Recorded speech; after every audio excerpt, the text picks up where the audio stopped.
Συνεχίζουμε. Εκεί πέρα σορμάνε κι αν. Ναι.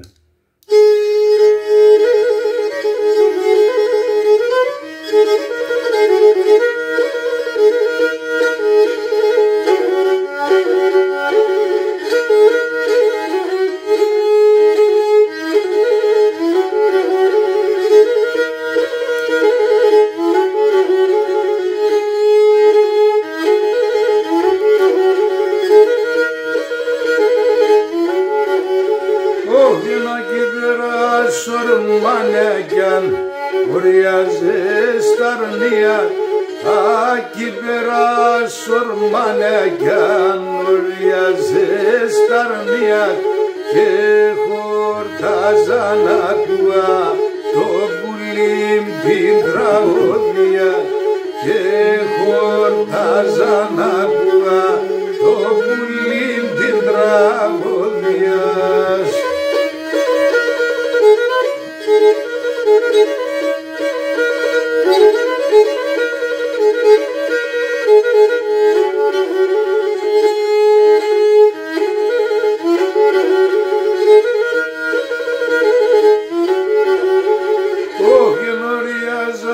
Τα στρατάσεις πουλοπομ σορμανόπα, όλιαζα τα στρατάσεις πουλοπομ σορμανόπα, εμπρελάνε στα προβά, τα κενά ποπισταρνόπα, εμπρελάνε στα προβά, τα κενά ποπισταρνόπα.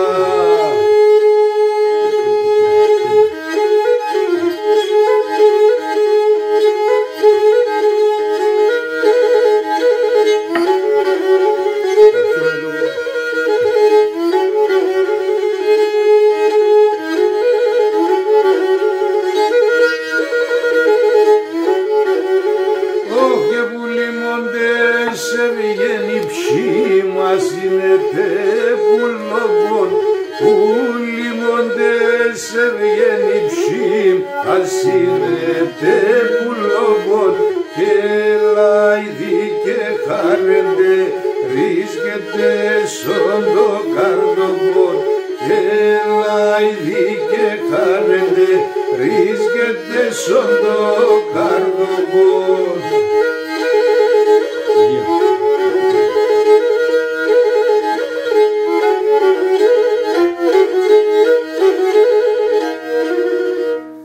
Και με το κλασικό αυτό μουσικό φινάλε του Κωνσταντίνου, διορθώστε με, η στίχη είναι του Χρήσανθου, έτσι. Ναι.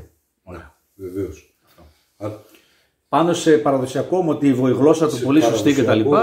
Απλά δεν είναι. Σαν το είπε και ο Χρήσανθος, ότι πρόσφατα άκουγα μια συνέντευξή του, ότι ναι, από όλα τα τραγούδια που τραγούδισε, 3-4, είναι στα δάχτυλα του ενός χεριού, ναι, τα παραδοσιακά δύστιχα.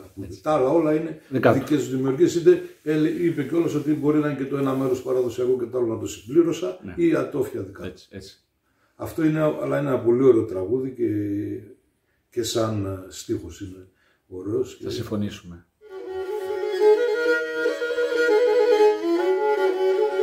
Όχι να κυβερά σορμάνεκιαν οριάζε σταρνία, α κυβερά σορμάνεκιαν.